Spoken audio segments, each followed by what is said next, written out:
Sabi naman ni Eva, ba, nagsasalita ka. Ganon.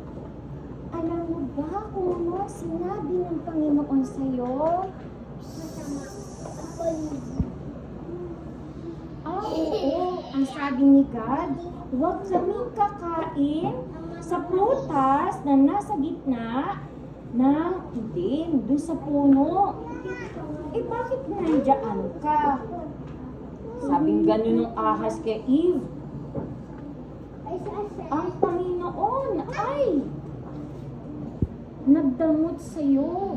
Hindi totoo na pag kayo ay kumain sa prutas mula dito sa puno ito, ay mamamatay. Hindi totoo yun, Eva. Sabi ni Eva, siguro nga, hindi totoo.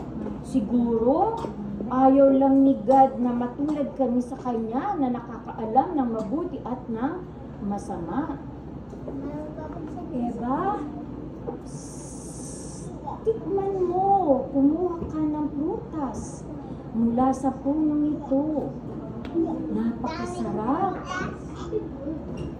Ngayon si Eva,